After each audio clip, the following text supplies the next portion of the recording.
Cuenta Pública. Bienvenidas, bienvenidos a la revisión de noticias en 24 tarde, marcados obviamente esta jornada por la cuenta pública, la primera cuenta pública del presidente Gabriel Boric. Tomamos contacto de inmediato desde el Congreso junto a Constanza Santamaría Cone, lo decíamos recién, 2 horas con 15 minutos de alocución del presidente, más extensa de lo que se esperaba. Hay que remontarse un poco a la época del presidente Elwin, incluso el presidente Frey, para encontrar cuentas públicas de esta extensión. Cone, vamos contigo. ¿Cómo están? Muy buenas tardes. Sí, 2 horas con 15 minutos. Se había dicho que sería 1 hora y media. Claro, que partiría a las 11 de la mañana y terminaría a las 12:30. Partió con algo de retraso a las 11 con 28 minutos y ha terminado a la 1 de la tarde con 43 minutos. Una cuenta pública que tuvo bastante más de proyección hacia adelante, como se sabía, porque evidentemente todavía no se cumplen 3 meses de este gobierno, donde el presidente Gabriel Boric recorrió todos los ámbitos, desde con las reformas principales que ha anunciado, como la reforma previsional, anunciando que se presentará en el mes de agosto, la reforma tributaria, diciendo que se presentará este mes de junio al Congreso. Habló también, se hizo cargo del tema de seguridad, de la reforma a carabineros, del tema también migratorio. En cuanto a los temas laborales, habló y dijo que le pondrán, que impulsarán el proyecto de las 40 horas. Habló también de los pueblos indígenas, también se hizo cargo de la migración. En la educación también anunció que se fortalecerán los centros de educación técnica, que habrá un plan de condonación de deuda educativa de manera gradual y justa, el famoso CAE. Bueno, de todos esos temas y por todos esos temas recorrió y pasó durante estas 2 horas y 15 minutos. Mientras vemos las imágenes del presidente Gabriel Boric retirándose ahí en el Ford Galaxy, donde se bajó, se baja a saludar a la gente. Recordemos que también él subió al Ford Galaxy cerquita aquí del Congreso en la mañana y ahí también se acercó un poco a la gente y ahora lo vemos bajarse también y ir a donde está apostada la gente que ha llegado aquí al puerto con este día precioso, además completamente soleado, a apoyar, a ver, a asistir, ¿cierto?, a este acto republicano que es la cuenta pública frente al Congreso Nacional, la primera cuenta pública del presidente Gabriel Boric. Ahora se dirige, después de que lo veamos, ¿cierto?, volver al Ford Galaxy, se va a dirigir al Palacio Cerro Castillo. Claro, tendrá un almuerzo con sus más cercanos. Hay tradiciones que no se cumplieron hoy día, como por ejemplo la foto oficial con su gabinete, no ocurrió, en una señal de austeridad, han dicho desde el Palacio de la Moneda. Vamos a recorrer, mientras vemos las imágenes, revisemos los principales anuncios. Ya, vamos a ir a las reacciones, ¿cierto? Porque, Poirot, Escobedo, vamos contigo, ahí con reacciones a esta primera cuenta pública del presidente Gabriel Boric. Sí, Connie, en estos momentos Juan Sutil, presidente de la CPC, está refiriéndose a las reformas y también especialmente al tema tributario. Vamos a volver a consultarle nuevamente para conocer su parecer respecto del llamado que hizo el presidente a los empresarios y también el llamado, por cierto, y el reforzamiento que se ha hecho respecto de la reforma tributaria y la reforma a las pensiones. Que es lamentable y que es absolutamente rechazable. También tenemos un problema muy serio en el norte. Y bueno, yo creo que esas cosas hubiera sido bueno también haberlas remarcado quizá un Juan, poco más. estamos en vivo para 24 horas. Preguntarle sobre este pacto tributario, si ve con buenos o malos ojos, por ejemplo, el intento o la idea de mayor recaudación fiscal a los altos patrimonios, a los altos ingresos. ¿Cómo lo ven ustedes desde el mundo empresarial? Bueno, nosotros pensamos que el proceso de diálogo iba a ser más profundo previo a que el gobierno entregue la reforma tributaria al Congreso, que es con donde corresponde que ocurra. A nosotros nos parece que Chile debe avanzar, pero también tenemos que tener una base de diagnóstico común, de determinar qué es lo que el país puede absorber, cuáles son las brechas y cómo avanzar en aquello. Y hay impuestos que son eficientes y hay impuestos que son ineficientes. ¿Cuáles son los ineficientes? ¿Cuáles cree usted que no deberían tomarse en cuenta? Bueno, por ejemplo, el impuesto al patrimonio en todos los países de Europa prácticamente lo eliminaron, y donde hoy día existe es una cosa simbólica. Yo creo que lo importante es que los impuestos graven los flujos, porque es donde realmente el Estado puede recibir esos ingresos. Y también creo que también Chile tiene una brecha muy grande con respecto a los países promedio de la OCDE, que es normalmente donde uno se quiere comparar, respecto a la base de impuestos que las personas contribuimos. Chile está al debe ahí, y me imagino que en la presentación de la propuesta vamos a ver ahí algunos cambios importantes. Bien, agradecemos a Juan Sutil, presidente de la CPC, quien representa al mundo empresarial. Vamos con Kevin Felgueras, que está dentro del Salón de Honor con más reacciones.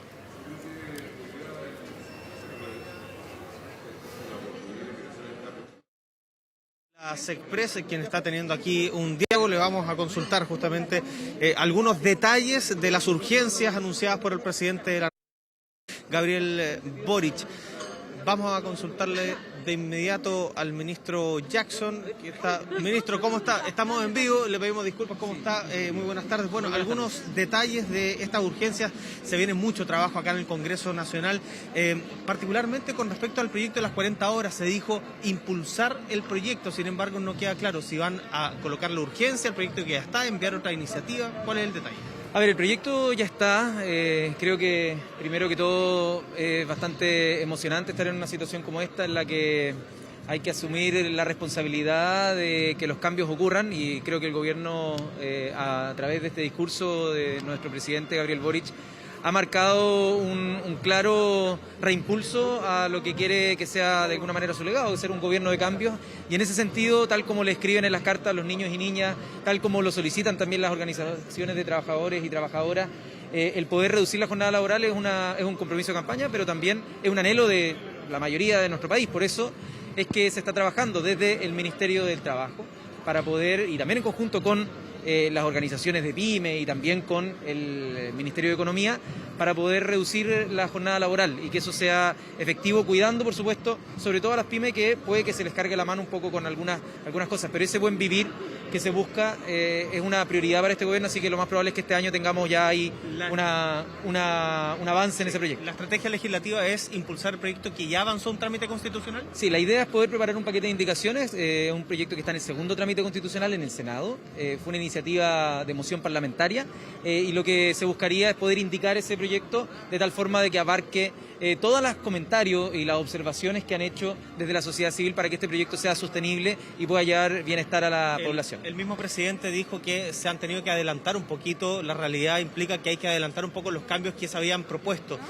La idea de la reforma previsional, la reforma tributaria, van a ingresar. La idea es que entren y salgan pronto del Congreso, ¿no? Bueno, esa es la idea. Tenemos, como lo dijo el presidente y también como lo ha mencionado nuestro ministro de Hacienda, Mario Marcel, tenemos que en este mes de junio, se va a dar a conocer el calendario de la reforma tributaria, que va a contemplar aspectos de renta, aspectos de patrimonio y aspectos mineros, por ejemplo, además de exenciones tributarias y elusiones que no queremos que ocurran en términos de abusos del sistema, ¿no? Y en ese contexto es condición para un montón de otras reformas, para que sean sostenibles en el tiempo, para poder mantener el financiamiento de esos derechos sociales, el que se pueda aprobar. Por eso es prioridad para nosotros poder aprobar esa reforma tributaria, porque después, si queremos llegar a la meta, por ejemplo, en materia de seguridad social, de que todas las personas al momento de cumplir los 65 años puedan tener garantizado un piso de 250.000 pesos, desde el cual puedan aportar con sus ahorros, o sea, por sobre esos 250.000 pesos, los ahorros que han tenido las cotizaciones durante su vida. Eso requiere recursos, y para eso es que también invitamos a este Congreso Nacional a que tengamos la mejor predisposición de, independiente de nuestras diferencias, poder avanzar en este pacto tributario. Ministro, estamos en vivo para... Se le hacen más consultas, ministro de la SECPRES, por las críticas desde la oposición, por la falta de medidas en materia de seguridad. A ver, en seguridad yo creo que fue un discurso sumamente contundente, fue uno de los pasajes probablemente más largos, con cerca de casi 20 iniciativas distintas en materia de seguridad. seguridad, por lo tanto yo diría que, por cierto, siempre hay que tener un diálogo con la oposición, se necesita sobre todo en un Congreso donde el gobierno tiene minoría en ambas cámaras, pero creo que hoy la ciudadanía lo podrá juzgar. Materias de seguridad no es que hayan sido pocas, sino que fueron muchísimas, de resguardo tanto a nivel de banda de organización criminal, como también en materia de armas, que quizá ahí hubo alguna controversia, porque no es un consenso, lamentablemente, el que avancemos hacia la prohibición total de armas en manos de civiles, y eso a la luz de lo que pasa en Chile, pero también de los antecedentes que hemos visto en distintas partes del mundo, sobre todo en Estados Unidos, donde es un tema bastante sensible, las matanzas que ocurren en colegios, en espacios públicos.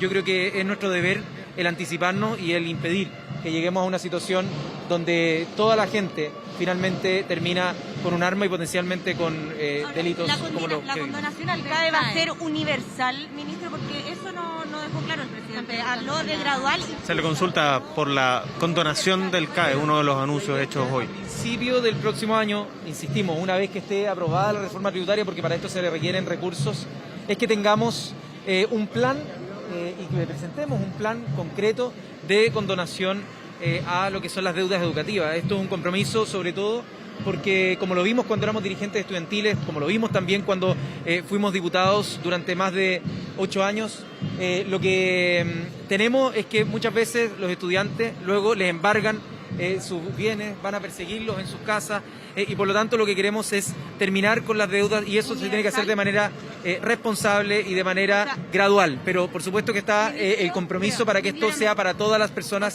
que hoy día tienen una deuda estudiantil. Para todas las personas que hoy día tienen una deuda estudiantil. Ministro, se habló mucho desde la centro derecha y había...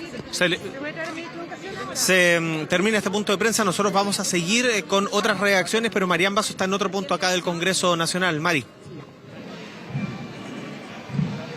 Sí, hola, ¿cómo están? Estamos con Javier Macaya, presidente de la Unión Demócrata Independiente. Queríamos consultarle respecto a esta urgencia legislativa, ¿no es cierto?, de este proyecto de eutanasia que finalmente anuncia el presidente de la República. ¿Cómo lo toman ustedes desde la UNE? A mí, mira, el presidente Boric habló de la buena fe con la que actuaron cuando eran oposición en el tema del manejo de la pandemia, que obviamente es una buena fe que no se condice con 14 acusaciones constitucionales. Yo creo que con una buena fe real, yo le puedo decir al gobierno hoy día que faltó preocuparse de las preocupaciones, valga la redundancia, más importantes de los chilenos. Faltó un foco en la agenda de seguridad. El único anuncio concreto que se hace en la agenda de seguridad es el impulso a la creación del Ministerio de Seguridad Pública, que lleva hartos meses tramitándose desde el gobierno anterior. Si el presidente Boric piensa que la eutanasia o señales simbólicas a sus grupos de apoyo son parte importante de lo que se tiene que hacer en los próximos meses, yo creo que se ha equivocado en el foco. Esta cuenta pública mostró una buena capacidad retórica del presidente, le conocemos, una buena capacidad de empatía comunicacional, pero faltan acciones concretas en el tema más importante para los chilenos, que hoy día es la agenda de seguridad y el manejo de la inflación. Si el presidente Boric cree que con una reforma tributaria se va a mejorar la condición económica del país, en el momento que vivimos, con un aumento del costo de la vida muy relevante, yo creo que está equivocado, yo creo que se equivocó el foco. Es una cuenta pública que, de buena fe, con la misma buena fe que él dice que tuvieron cuando eran oposición, yo sí le digo hoy día que faltan acciones concretas en los dos temas más importantes para los chilenos, como son la agenda de seguridad, la macrozona sur incluida, y el tema de la recuperación económica. Justamente en macrozona sur fueron suficientes los anuncios respecto a la cantidad de drones, de vehículos, de efectivos en la zona. ¿Sabes lo que pasa? Él pone el énfasis en algo que yo creo que está equivocado. Él dice que la cuestión más importante en la macrozona sur es una política de entrega de tierra. Esa es una política que durante 30 años, particularmente cuando ha estado vinculado a hechos de violencia, ha fracasado.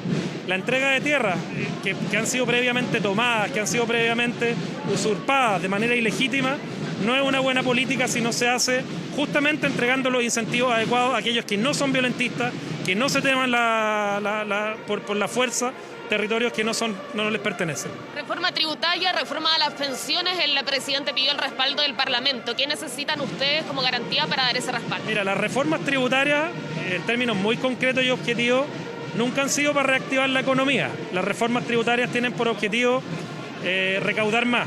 y hay que ver qué políticas públicas y qué señales se quieren entregar con la reforma tributaria.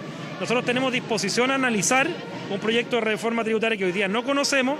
Ahora, si el presidente piensa que en materia tributaria solamente se tiene que quedar con los símbolos, como muchas veces ocurre con este gobierno, por ejemplo, una cuestión de lucha de clases del siglo XXI, como el mal denominado impuesto a los súper ricos, que es algo que lamentablemente se toma más simbólicamente, pero no una herramienta que funcione para recaudar, bueno, probablemente no va a contar con nuestro apoyo, pero sí va a contar con nuestro apoyo si tiene una reforma tributaria que trate de generar las condiciones adecuadas para recaudar, pero sobre todo para incentivar el crecimiento de la economía y la generación de empleo, que es algo muy importante, sobre todo en un año donde el costo de la vida, la inflación, la incertidumbre económica está siendo parte importante de la agenda. Perfecto, ahí las declaraciones entonces del presidente de la UDI cuando nosotros damos el pase a nuestros compañeros.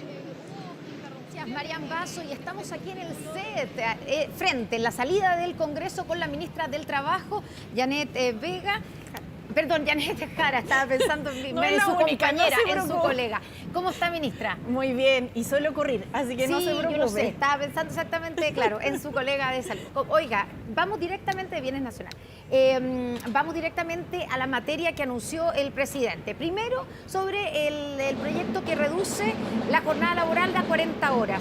Sí. Lo que dijo el presidente fue: impulsaremos el proyecto de ley. ¿Qué significa eso? ¿Que van a ponerle urgencia o van a impulsar el que ya está en el Congreso o van a presentar uno nuevo? Bueno, lo primero que quiero señalar sobre 40 horas es que el anuncio del presidente vuelve a poner sobre la mesa un compromiso que ha recogido en su programa de gobierno y que es un sentir de grandes mayorías, diría yo, y es cómo compatibilizamos la vida privada con la vida laboral. Así que aquí se reafirma el compromiso de nuestro gobierno, para lo cual estamos trabajando en las mesas técnicas con Tanza junto a los empleadores y a los trabajadores para hacer un barrido de los distintos sistemas de jornada que hay, la jornada ordinaria, la especial y la excepcional en nuestro país, y así ver la propuesta legislativa que va a ingresar.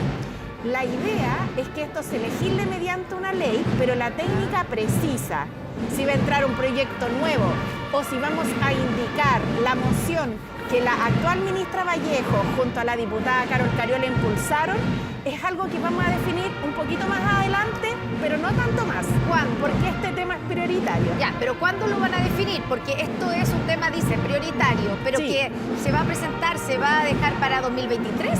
¿O se va a presentar un proyecto? ¿O se va a impulsar el que ya está en el Congreso este año? Estamos en ese momento hoy día en el cual, como les señalaba, estamos definiendo las distintas alternativas para los sistemas de jornada. Sin duda, este es un tema que es prioritario y vamos a hacer todo el esfuerzo para presentarlo muy prontamente. Pero le quiero señalar solamente que llevamos 2 meses en el gobierno con un conjunto de otras medidas en las cuales estamos trabajando. Así que en eso Ya, pero no. por un breve tiempo nomás en suspenso, porque Pero en suspenso, solo dígame si va a ser algo que se va a impulsar durante este año o se va a dejar tenemos para la 2023. intención que sea efectivamente dentro de este año, porque sabemos que esto es algo que va a impactar muy positivamente la vida de las personas. Pero también solamente agregar que sabemos también que lo tenemos que hacer con el diálogo para que la implementación sea de una forma que genere beneficios, no solo para el bien de los trabajadores, sino que también para nuestro crecimiento y empleo. Eso es lo que quiere decir cuando dice el presidente, considerando la adaptabilidad y la gradualidad en su implementación. Efectivamente, estamos convencidos de que este es un proyecto que va a hacer mejorar nuestra forma de vida, pero se tiene que hacer con responsabilidad en su implementación. Y en esa tarea, y por eso no le comprometemos ahora una fecha, evidentemente, es la que estamos, porque ese diálogo necesita su tiempo para poder cursar bien. Ministra, también el presidente anunció para el mes de agosto la presentación de la reforma previsional. Eso ya hay fecha en el mes de agosto. Sí. Ya, y en ese proyecto aclaremos algunas cosas. Sí. Lo que se va a proponer es un sistema mixto Sí, en primer lugar, de previsiones. ¿Cómo va a ser? sí, lo primero que hay que tener a la vista en el proyecto de reforma a las pensiones que ha hoy día reiterado nuestro compromiso el presidente de la República, yo diría que son los 2 objetivos que persigue. El primer objetivo es mejorar las pensiones de los actuales jubilados, así como también de los futuros, ¿ya? Y el segundo es hacer que nuestro sistema de pensiones, de FP esencialmente, pase a ser un sistema de seguridad social, donde la esencia o la diferencia fundamental radica en que las personas no tienen que rascarse solo con sus propias uñas, sino que desde el colectivo se asume un apoyo. Ahora bien, ¿cómo va a ser ese sistema? Efectivamente creemos que nuestro país está en condiciones de tener un sistema que sea mixto, donde se combinen distintos elementos. Y esos elementos, ¿va a ser uno de ellos capitalización individual? ¿Va a haber ahorro por parte de los trabajadores en cuentas personales? ¿O eso no va a existir? No, mire, yo creo que nosotros no podemos vetar la idea de ninguna existencia, de ningún tipo de mecanismo de ahorro para la pensión, y efectivamente es una de las posibilidades, sobre todo además atendida a la cultura de nuestro país, donde 40 años se ha conocido solamente un sistema. Pero es evidente que lo que no podemos seguir haciendo es exclusivamente más de lo mismo. Por tanto, aquí tienen que haber tanto distintos mecanismos de capitalización que no son solo de orden individual, también hay capitalización colectiva, pero tienen que haber además también mecanismos de transferencias solidarias que se combinen con TANSA para que le aseguren que los beneficios que hoy día se entreguen a los pensionados de hoy se garanticen también para los pensionados del futuro. Nos queda poco tiempo, pero solo se aumenta, evidentemente se va a aumentar el porcentaje de cotización. ¿A cuánto? Sí, en un 6% es lo que ha propuesto nuestro programa de gobierno, y quiero señalar además que el proyecto de las pensiones viene acompañado de la que se denomina pensión base universal, que sube este pilar, ¿cierto?, que se llamaba solidario, que creó la presidenta Bachelet, que ahora está en implementación, el que presentó el presidente Piñera, que se llama PGU, pero vamos a avanzar a la universalidad de este pilar para todas las personas, al monto de 250.000 pesos, lo cual va a estar ligado sin duda a la justa y necesaria reforma tributaria. Solo para terminar, los ahorros futuros, porque lo dijo el presidente aquí nuevamente y lo repitió, los ahorros que tienen ahora los trabajadores serán siempre de los trabajadores. ¿Qué pasa con los ahorros futuros? ¿También serán de propiedad de los trabajadores y heredables? Los detalles del proyecto de ley van a venir en agosto, pero sin duda para nosotros es importante que las personas tengan a la vista que no es nuestra intención quitar la capacidad contributiva o el ahorro que ellas han estado resguardando durante tanto tiempo, y si el mismo sistema en parte existe, son las mismas razones. Así que yo no entraría en mayor polémica por el momento. Lo que sí creo que es súper importante que en agosto, cuando conozcamos los detalles del proyecto, nos dispongamos todos también a mirar la seguridad social desde otra perspectiva. ¿Qué más justo que apoyar a las personas mayores del país, Constanza? Ministra del Trabajo, ministra Muchas Janet Jara, muchas gracias por esta conversación aquí en el set. Y volvemos contigo, Kevin Felgueras, con más reacciones.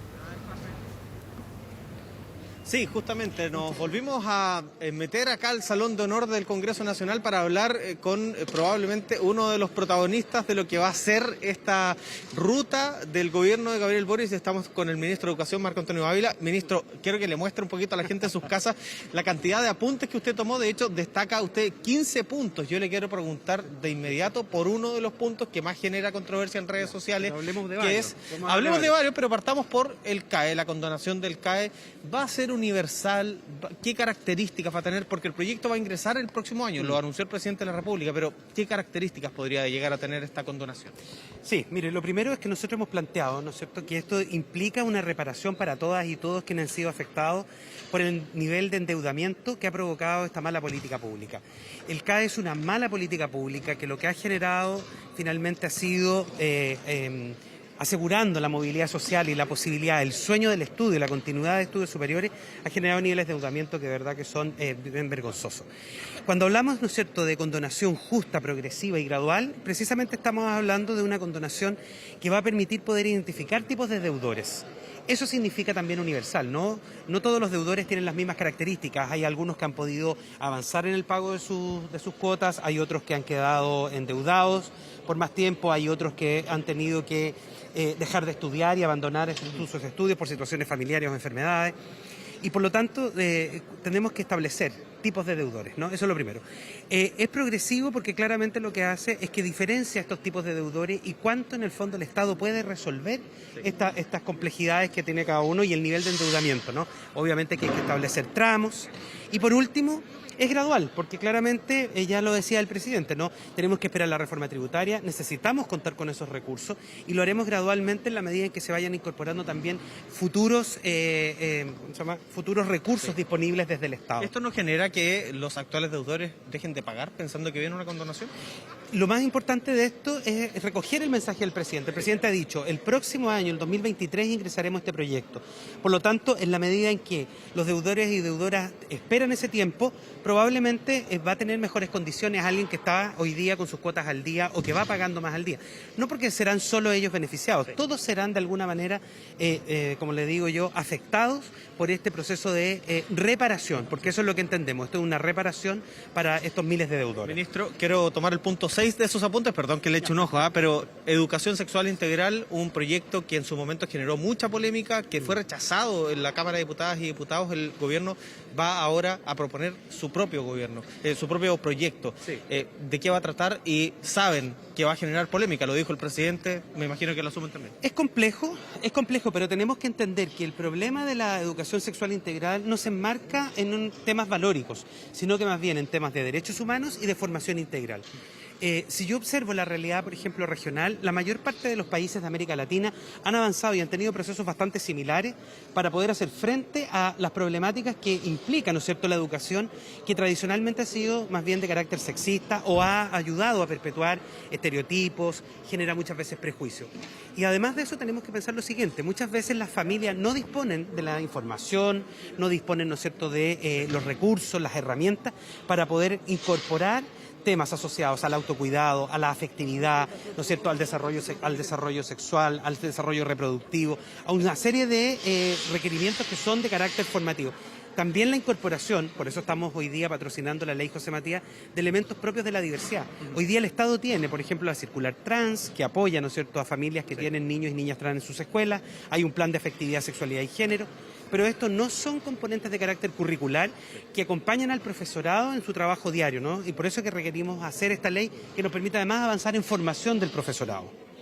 Esto es fundamental, especialmente para poder dejar de tener las cifras que tenemos hoy día en términos de, por ejemplo, abuso, violencia sexual o algunos comportamientos que claramente se han visto relevados en el último tiempo. Ministro, este proyecto, lo decíamos, se rechazó en algún momento en la Cámara. Hoy ustedes ven que hay un respaldo político para avanzar en una política pública de esta naturaleza. ¿Qué ha cambiado entre la vez que se rechazó en la Cámara y el Congreso actual, que es incluso más complicado que el anterior? Sí, mire, yo creo que efectivamente, en la medida en que uno enmarca esto en el ámbito de los derechos humanos y entiende que son procesos formativos, nosotros podemos avanzar, ¿no es cierto?, en una conciencia. Precisamente parte de mi trabajo es el ejercicio prelegislativo, ¿no? Y es por eso que yo me he reunido con distintos parlamentarios de distintos sectores para poder explicarle de qué se trata nuestra agenda legislativa. Hemos hablado de ESI. Yo esto se lo he comunicado incluso a los parlamentarios, ¿no es cierto?, tanto de gobierno como a los parlamentarios de oposición en el Senado y en la Cámara, para decirles, esto es nuestra pretensión, queremos incorporar a las familias, esto no es en contra de las familias, al revés, esto es un elemento formativo que va a permitir que las escuelas sean verdaderamente espacios para ayudar, para comprender y para incorporar el valor de la diversidad, y especialmente el autocuidado. Fíjese, la investigación señala que los estudiantes que sufren, ¿no es cierto?, situaciones de abuso en general tienen, ¿no es cierto?, entornos que son tremendamente a veces conservadores, donde no se entrega la información. Precisamente el autocuidado es un elemento central de los procesos de ESI. Bien, ministro de Educación, le agradezco mucho. Nos vamos a estar viendo por acá, así que bueno, nos vemos. Okay, muchas gracias. Que esté muy bien. Bueno, vamos a estar pronto conversando con la vocera de gobierno, entrando un poquito, Connie, más en profundidad con respecto a estos anuncios y en algunos temas que hoy no se tocaron en esta cuenta pública. De hecho, la ministra acaba de terminar. ¿Cómo está, ministra? Muy buenas tardes. No se preocupe, no se preocupe. Ministra, quiero partir preguntándole por quizás uno de los momentos donde usted más aplaudió. De hecho, le enfocó la Cámara en el anuncio de las 40 horas. Es su proyecto finalmente. Usted vio nacer ese proyecto y hoy avanza y ya hay un anuncio de impulsar esta iniciativa. Debe impulsarse teniendo en cuenta los puntos centrales de esta iniciativa o cambiarlo radicalmente. ¿Se debe llegar a acuerdo con los empresarios? Muy buenas tardes. Muy buenas tardes. Bueno, nosotros estamos en un momento donde reafirmamos compromisos programáticos. Esto está considerado obviamente en la cuenta pública, pero es parte de nuestro programa. Y lo que está haciendo el presidente hoy día es reafirmar el compromiso en torno a las 40 horas y mostrar ya más una hoja de ruta. O sea, este año efectivamente se va a trabajar en esto para que pueda ser tramitado en el Congreso y sea ley de la República. Y eso es parte de nuestra compromiso, ¿cierto?, de corto plazo. Esto involucra obviamente también, como lo hicimos con el sueldo mínimo, una discusión de las partes, que es la garantía, creemos nosotros, del éxito para que esto sea sostenible. Trabajadores, empleadores grandes y pequeños y medianos. A todos nos va a servir una jornada laboral más corta, no solamente a los niños y niñas, a las familias, sino que también a la productividad de las empresas. Y por eso es tan importante que en el diálogo estén considerados. Lo sustantivo de nuestro proyecto, el que me tocó a mí presentar hace un tiempo como parlamentario, es que se reduzca la jornada sin afectar salario y que haya una gradualidad en su implementación atendiendo principalmente a la realidad de las pymes. El punto eso de es lo flexibilidad. sustantivo.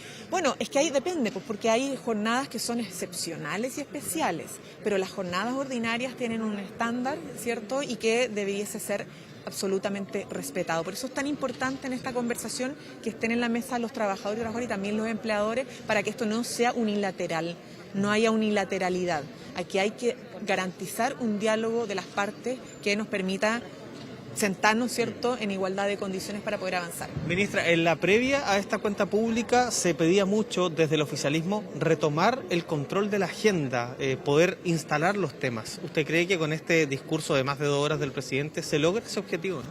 Sí, y bueno, y probablemente no fueron mencionados todos los temas que estamos trabajando, pero se trató de mostrar básicamente lo más relevante y lo más importante. Hay 5 ejes en los que estamos trabajando y estamos proyectando. Esto es súper importante porque se mencionaron cosas que ya hemos estado haciendo, que hemos estado cumpliendo, pero también la hoja de ruta hacia adelante en torno a fortalecer la democracia, avanzar en derechos sociales, en tener un crecimiento inclusivo en la economía de nuestro país, fundamental para el desarrollo, en los temas medioambientales y en los temas de seguridad. El eje seguridad se ha demandado mucho porque efectivamente tenemos una preocupación, no queremos más violencia. Queremos combatir todas las formas de violencia que están presentes en nuestro país y por eso hemos reforzado las medidas también en materia de la agenda de seguridad, con más inteligencia, con más prevención y con una adecuada persecución de los delitos, sobre todo respecto al uso de las armas ilegales. Ministra, usted lo dice, hay un llamado a hacerse cargo del tema de la seguridad ciudadana y hace exactas 5 semanas el presidente, o un poquito menos, el presidente hizo un llamado a un acuerdo nacional por la seguridad ciudadana. Sin embargo, ese llamado quedó quizás un poco en el aire. ¿Qué se va a hacer concretamente para llegar a ese acuerdo nacional por la seguridad ciudadana? Eso se está trabajando en los distintos ejes, tanto en la agenda preventiva con los municipios, con las municipalidades. Ahí ha hecho una labor importante el subsecretario más de prevención del delito. Se ha estado conversando más con distintos actores para todo lo que tiene que ver con el despliegue de los operativos, no solamente con las instituciones, sino que también con las autoridades locales para el despliegue de estos operativos.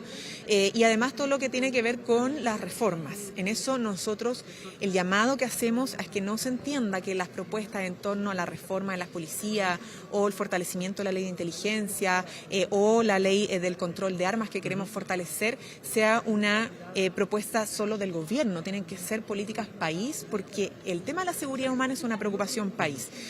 Y además del tema de seguridad, a propósito de los temas de agenda, nosotros estamos también tratando de hacer ver a la población que hay otras materias que son importantes y son relevantes. Por ejemplo, trenes para Chile, que ha sido una demanda. Nosotros ahí queremos, y se ha mandatado, ¿cierto?, un plan estratégico ferroviario y que concrete ya cuanto antes esto que ha sido mucho diagnóstico pero poca concreción, el tren Santiago-Valparaíso. Seamos honestos, en el aplausómetro fue lo más aplaudido de la cuenta pública.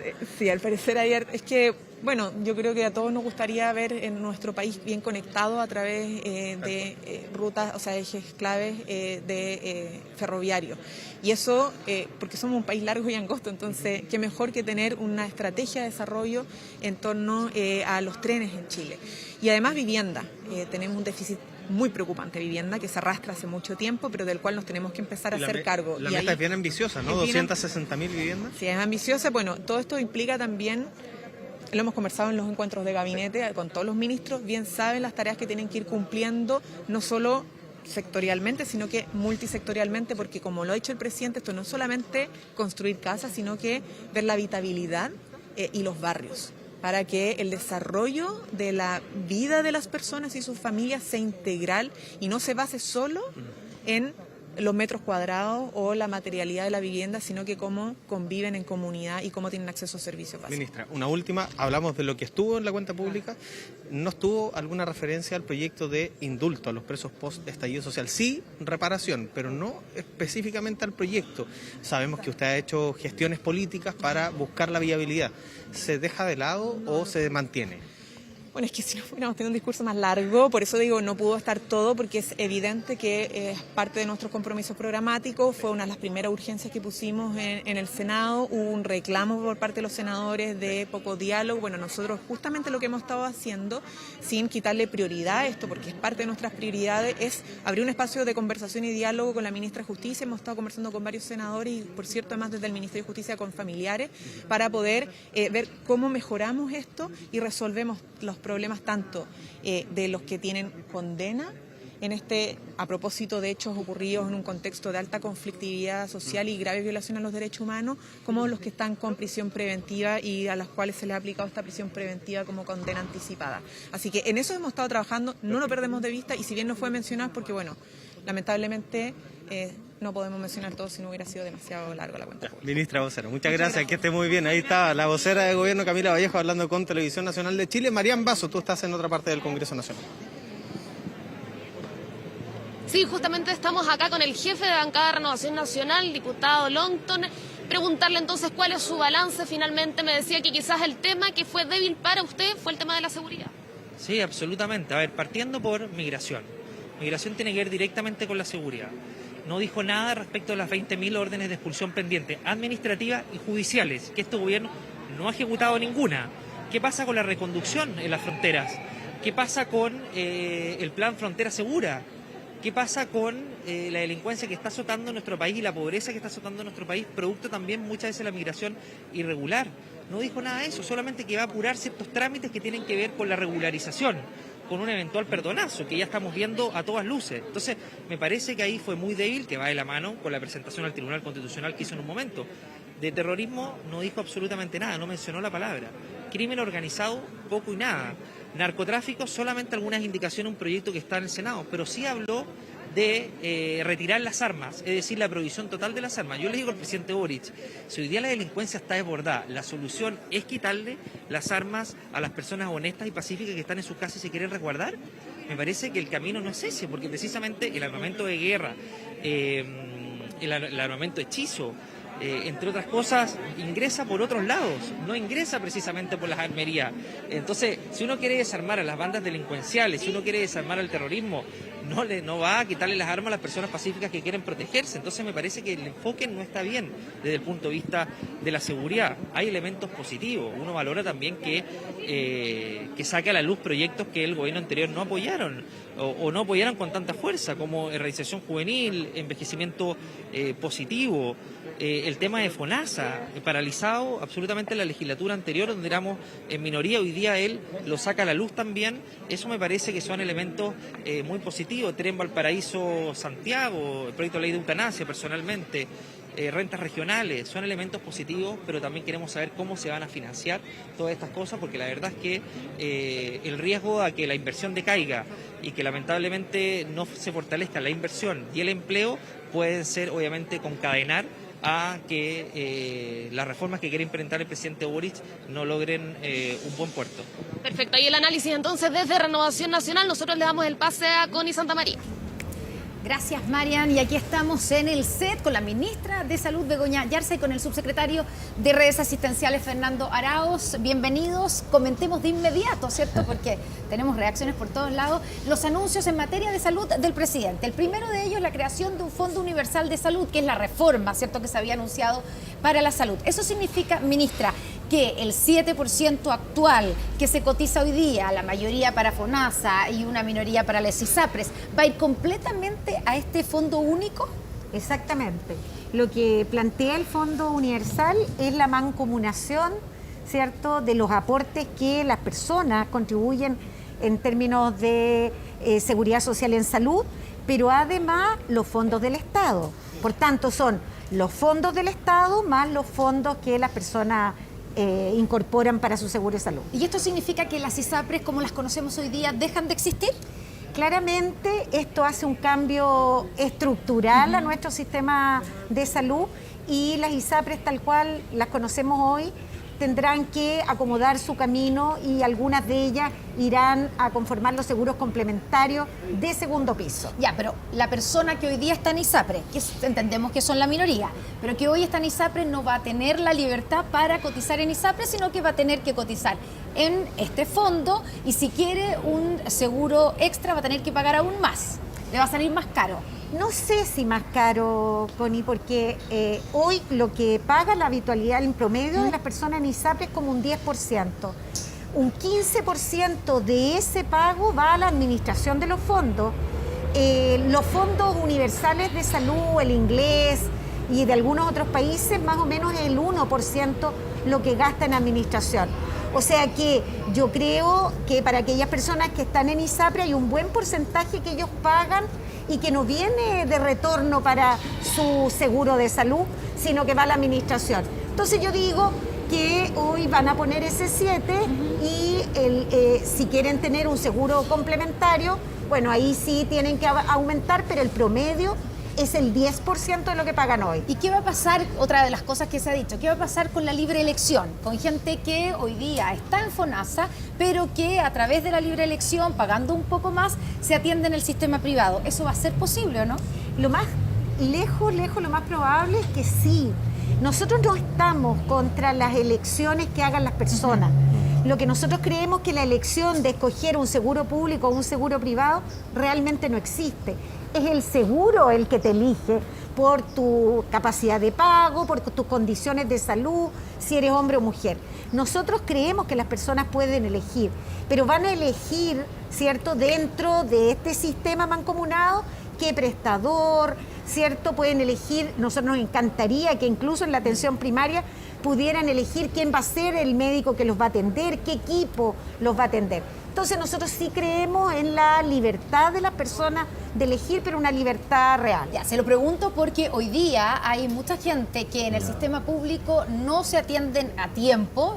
Estamos hablando, por ejemplo, de las listas de espera de consultas de especialistas o incluso de operaciones y hacen un esfuerzo por pagar el servicio para poder atenderse porque si no simplemente no se atienden. Sí. Entonces, la pregunta es, con esta reforma, ¿esa gente va a poder atenderse a tiempo? Mira, ¿o no va a poder atenderse tampoco en el sistema privado? Nosotros, yo parto diciendo que el Fondo Universal de Salud lo que hace es mancomunar los fondos y es una reforma estructural financiera que habilita el resto de los cambios del sistema. El siguiente tiene que ver con los prestadores y nosotros creemos en que los prestadores, tanto públicos como privados, en la experiencia que tuvimos de la pandemia, pueden trabajar integradamente. Por tanto, nosotros creemos que para aquellas personas que manejan su enfermedad en una determinada clínica o con un equipo clínico determinado, eso se puede mantener. Ministra, otro de los proyectos que se anunciaron hoy día, o se anunció la urgencia, hoy dijo el presidente el proyecto de eutanasia. ¿Qué significa eso? Urgencia hoy día, que en cuánto tiempo va a poder ser ley, si es que logra aprobarse en el Congreso. Bueno, lo que uno pone de urgencia es la discusión en urgencia de este trámite y por tanto no podemos prever en cuánto tiempo, pero lo que nosotros queremos dar es la señal contundente que como parte de los derechos esenciales de las personas, de su autonomía, el buen morir, el morir digno, es una prioridad para nuestro gobierno. Por tanto, lo que queremos hacer es que esa discusión sea pronto, sea ahora y poder hacer aquellos cambios que si alguien quiere hacer, pero sacarlo rápidamente. No podemos saber en cuánto tiempo vamos a poderlo sacar, pero lo antes posible. ¿Y qué le responde a la gente que cree que hay que impulsar y hay que empujar más los cuidados paliativos, lo que se llama también el buen morir, la asistencia para evitar que la gente llegue a pedir o a querer una eutanasia, en vez de impulsar la eutanasia, sino que de hecho en los países que se ha impulsado la eutanasia primero se impulsa los proyectos de ley de cuidados paliativos? Ahora, nosotros tenemos como parte de las prestaciones esenciales en salud los cuidados paliativos oncológicos Claro, y pero no solo- oncológicos. Partieron desde este año los cuidados paliativos no oncológicos con mucha fuerza. Yo estoy convencida, así como tú lo planteas, que no puede ser posible que uno genere una ley de eutanasia si no es capaz de impulsar también este otro camino. Por tanto, tenemos que ser capaces de impulsar ambos. Subsecretario, una de las partes que llamó la atención en el discurso del presidente fue cuando habló sobre el manejo de la pandemia y hizo un reconocimiento al manejo de la pandemia por parte del gobierno de Sebastián Piñera. Incluso dijo que reconoció que habían sido muy duros en sus críticas. Usted fue también en su momento bien crítico del manejo de la pandemia en el gobierno anterior. ¿Hacen un mea culpa de eso? Bueno, primero yo creo que es importante destacar que la pandemia más fuerte que hemos vivido en el último siglo es la que hemos vivido todo el mundo en estos 2 últimos años. En esto es importante reconocer que el sistema de salud chileno fue capaz de dar respuesta con cierto lineamiento. En un momento hubo bastante como críticas, pero con el objetivo de contribuir a en la toma de decisiones, que la comunidad, las sociedades médicas, etcétera, participaran de esta toma de decisiones. Yo creo que hoy día esto se ha avanzado con la Comisión Nacional de Respuesta Pandémica y hoy día, bueno, seguimos en pandemia y se están tomando las decisiones bastante con mejor trazabilidad que en algún pasado, que fueron las principales críticas. Subsecretario de Redes Asistenciales, ministra de Salud, muchas gracias por estar con nosotros aquí en Televisión Nacional de Chile en esta transmisión especial de la cuenta pública de Gabriel Boric. Vamos a la pausa y ya estamos de vuelta con más. Muchas gracias.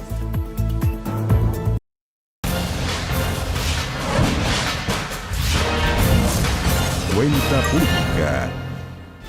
Continuamos a través de esta transmisión especial de Televisión Nacional de Chile, canal 24 horas, todas las plataformas digitales de la televisión pública, con todas las alternativas de la cuenta pública. En el Congreso está Constanza Santamaría, nuestros diferentes equipos apostados en diferentes lugares también de la región de Valparaíso. Vamos revisando también los hitos más importantes de esta primera cuenta pública del presidente. El tema hoy día número 1 de preocupación de los chilenos es la seguridad. Revisamos recién en las diferentes entrevistas algunos de los puntos que fue delineando el presidente de la República. 2 de los más importantes tienen que ver con indicaciones al proyecto que crea el Ministerio de Seguridad Pública y también, y ahí concentró buena parte de la atención en materia de seguridad el presidente Boric, el programa Menos Armas, Más Seguridad, limitación radical al acceso legal de armas. Escuchemos al presidente Boric en materia de seguridad.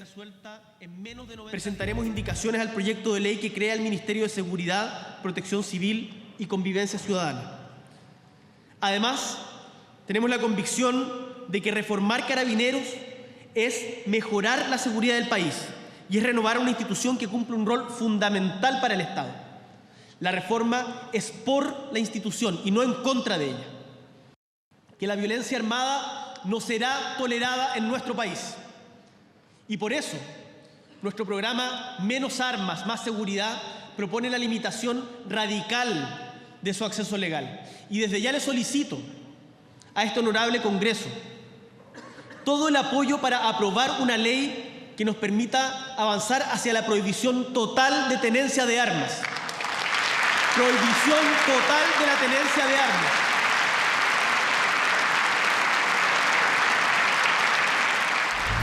Otro tema importante, Connie, en la economía, en la inflación, lo mencionó el presidente, varios de los elementos que están en el plan de Chile Apoya, ayudas en materia de parafina, de las bencinas, de alimentos, pero también se reafirman varios de los compromisos de campaña del presidente Boric en varias materias económicas, Connie.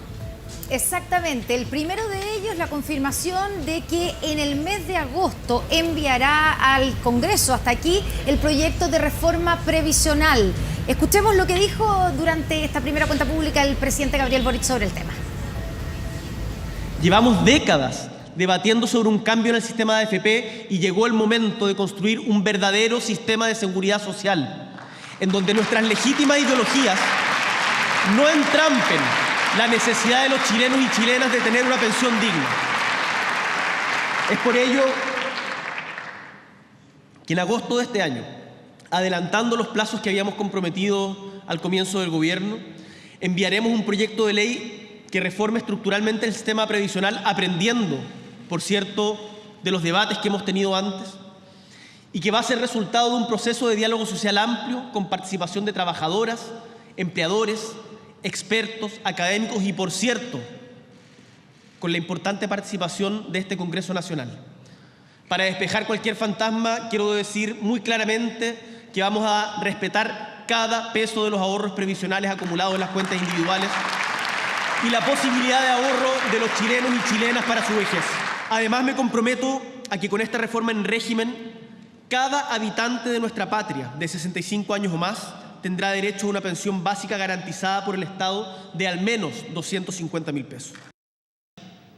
Tenemos que lograr que la productividad vuelva a crecer al ritmo del 1,5% anual en lugar del estancamiento de los últimos 10 años. Si lo logramos, el producto potencial podría crecer por sobre un 4% anual, lo que a su vez permitiría compensar el alza de los costos laborales que implican medidas con las cuales nuestro gobierno está profundamente comprometido, como el aumento del salario mínimo, la reducción de la jornada laboral a 40 horas y el aumento de las cotizaciones en el marco de la reforma previsional. Nuestro gobierno está consciente del importante rol que tiene el sector privado en el sector energético, pero la industria no puede ser fuente de aprovechamiento a costa de los consumidores, como hemos visto de manera indignante en los últimos días.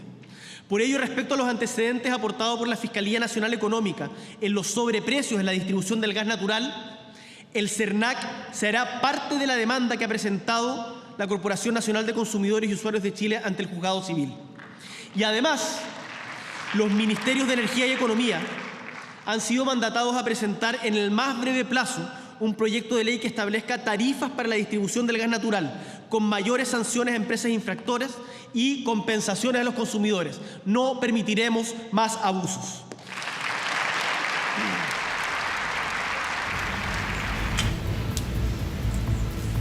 Bueno, varios de los anuncios, cierto que en temas de laborales, en temas de económicos, es lo que escuchábamos. En el caso, por ejemplo, del proyecto de 40 horas, Andrés, que lo que dijo el presidente fue impulsaremos el proyecto, y una de las preguntas es, ¿qué proyecto? ¿El proyecto que ya está en el Congreso, que fue presentado por la actual vocera de gobierno, Camila Vallejo, o van a presentar un nuevo proyecto? Se lo preguntamos recién a la ministra del Trabajo, Janet Jara, y la verdad es que dijo que todavía no sabían con qué técnica legislativa lo iban a hacer, pero que estaban, digamos, viendo esto y que esperan tenerlo decidido antes de fin de año. Bueno, y también el tema, obviamente el tema del gas también ha sido subrayado aquí, esto como reacción digamos, a las denuncias que han habido por parte de la Fiscalía Nacional Económica acerca del sobreprecio que estaría cobrando Metrogas a sus usuarios. Sí, Connie, también uno de los compromisos quizás más difíciles que toma el presidente Boric es esto que menciona de la productividad, llevarla, una productividad que viene hace mucho rato cayendo en nuestra economía, casi crónico, llevarla a un crecimiento de 1,5%, que no se ve en nuestra economía hace 15 años. Hay una Comisión Nacional de Productividad levantada por la expresidenta Bachelet en su segundo mandato, justamente que va en camino a eso. Pero sin duda, y tú fuiste testigo, que el aplausómetro aquí ganó con el tema del Plan Nacional Ferroviario. Y ahí hubo un aplauso cerrado, el compromiso de la autoridad de aumentar la cantidad de transporte anual que lleva de pasajeros los trenes en nuestro país, de 50 millones al año a 150 millones al año. Y el tren Santiago-Valparaíso, aplauso cerrado. Escuchamos al presidente. Le he encargado a los ministros de Obras Públicas y de Transporte y Telecomunicaciones impulsar el desarrollo ferroviario, la electromovilidad en el transporte urbano e interurbano y mejorar miles de kilómetros de infraestructura vial que apoye el transporte público en regiones, mejorando la infraestructura de los aeropuertos, continuando con la extensión del metro y construyendo cientos de kilómetros de ciclovías, además de sendas peatonales en todo el país. Pero me quiero detener un segundo, que ahí veo que me lo están pidiendo, en el Plan Nacional de Desarrollo Ferroviario, que recoge un anhelo transversal e histórico de nuestro país, que es contar con una amplia red de trenes para Chile.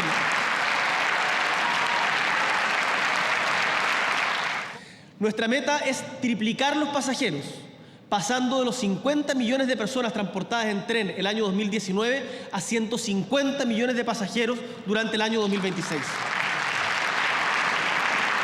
Y desde esta ciudad puerto quiero anunciar que ya le he pedido a nuestro ministro de Transporte que comencemos que comencemos a trabajar para hacer realidad un sueño anhelado hace mucho tiempo y del cual ya se han escrito muchos proyectos.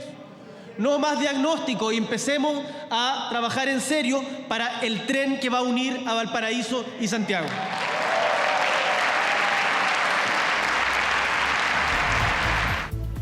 Oye, Connie, en un gobierno que se ha definido desde la campaña como eminentemente feminista, el tema de las mujeres, el tema, por ejemplo, de las pensiones de alimentos, varios elementos que rondan este tema que es muy sensible al gobierno estuvieron presentes. Exactamente, nombró varias veces a las mujeres o les habló directamente a las mujeres en varias partes de su discurso, por ejemplo, en la preocupación sobre la recuperación del mercado laboral, se refirió a las mujeres, pero sobre todo en esta agenda feminista que busca, primero, impulsar mayores sanciones y tratar e intentar controlar la violencia de género, y también con el tema del pago de las pensiones de alimentos, que ha sido un tema también que permanentemente el presidente Gabriel Boric ha puesto sobre la mesa, diciendo hoy día que el que no paga la pensión alimenticia también eso es violencia de género. Escuchemos. La violencia de género es estructural y transversal en nuestra sociedad y nuestro compromiso es avanzar sostenidamente en la tarea urgente de desarrollar una política de prevención, erradicación y sanción de la violencia contra las mujeres. Una vez ingresadas nuestras indicaciones, confío en la pronta aprobación de la ley sobre el derecho de las mujeres de tener una vida libre de violencia.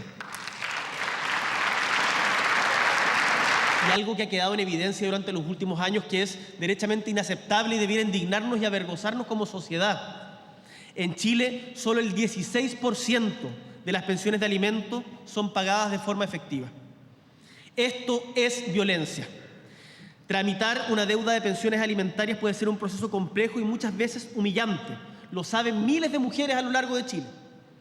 Esta situación indignante e injusta debe terminar de una vez por todas. Es por ello que hemos presentado el proyecto de ley sobre responsabilidad parental y pago efectivo de pensiones de alimentos, que se complementa con el Registro Nacional de Deudores de Pensiones Alimenticias, que estará publicado en una página web a fines de este año.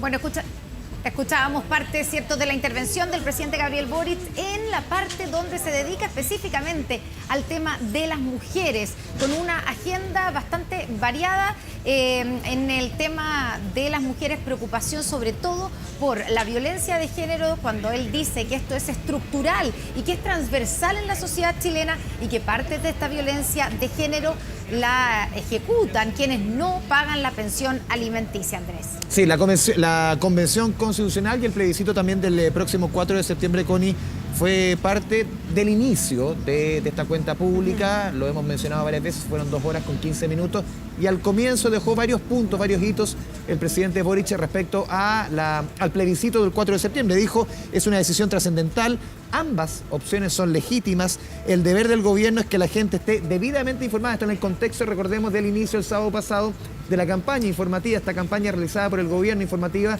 de cara para la población al plebiscito del 4 de septiembre, que ha llevado, por ejemplo, a la oposición a presentar recursos ante la Contraloría General de la República acusando intervención. Escuchemos al presidente Boric referirse al plebiscito y a la convención. A pesar de enfrentar una pandemia con un clima difícil de polarización política y crisis institucional, en el marco de un amplio proceso de debate y deliberación democrática, se ha logrado avanzar en la redacción de un borrador de nueva Constitución. Ha habido tropiezos, han habido errores y también muchos aprendizajes en el camino. Pero si hoy los podemos evaluar, es justamente porque en el momento más crítico de nuestra historia reciente, optamos por resolver nuestras diferencias con más democracia y no con menos. El 4 de septiembre próximo nos vamos a enfrentar a una decisión trascendental: aprobar o rechazar la propuesta de una nueva Constitución. Quiero decir con mucha claridad que ambas opciones son legítimas y que el gobierno tiene el deber de garantizar que la ciudadanía se manifieste libremente en las urnas de manera informada. Lo decía el presidente ahí, Connie, y lo mencionábamos, decisión trascendental, ambas opciones son legítimas, el gobierno tiene el deber de que la población esté debidamente informada, y ahí está la polémica después de que conocimos esta primera cápsula de muchas. Esto es una campaña informativa que está recién comenzando.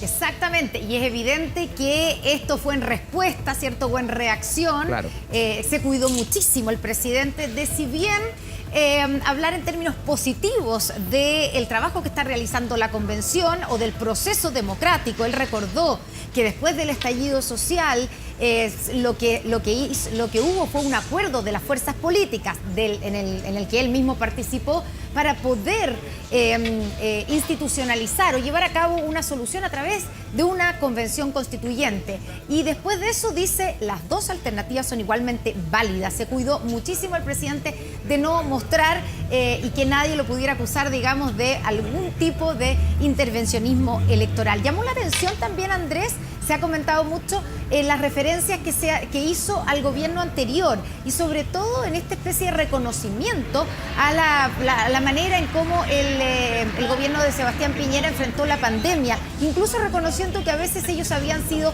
tremendamente críticos y muy duros con esta política, ¿cierto?, de enfrentamiento de la pandemia por parte del gobierno anterior. Finalmente termina el presidente Gabriel Boric diciendo que él hará y dará lo mejor de sí para lograr que cuando termine este gobierno, su gobierno de 4 años, logre hacer las transformaciones profundas que ha prometido, diciendo que lograr tener un país, por ejemplo, en el que sus regiones importan, en que se enriquezca la diversidad, en que nadie quede atrás. Escuchemos cómo termina, cómo cierra esta primera cuenta pública el presidente Gabriel Boric después de 2 horas con 15 minutos de discurso.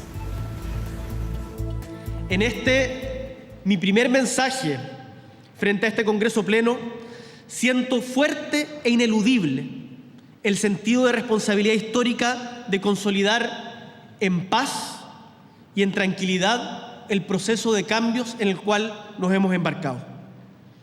Son demasiadas las injusticias y los abusos que tenemos que dejar atrás, pero también es mucha la esperanza que nos rebosa y es mucha las potencialidades que tenemos, las oportunidades que hoy se nos presentan. Quiero que sepan, compatriotas, que daré lo mejor de mí para que al finalizar nuestro mandato podamos decir con alegría, con orgullo de chilenos y chilenas, más allá de nuestras diferencias, legítimas diferencias políticas, que Chile es un país más justo, más digno, más feliz. Confiemos en nosotros, los llamo, los invito a confiar en nosotros, a confiar en nuestras posibilidades. Tenemos una oportunidad histórica y tengo la certeza de que cumpliremos esta tarea. ¡Viva nuestro pueblo y que viva Chile!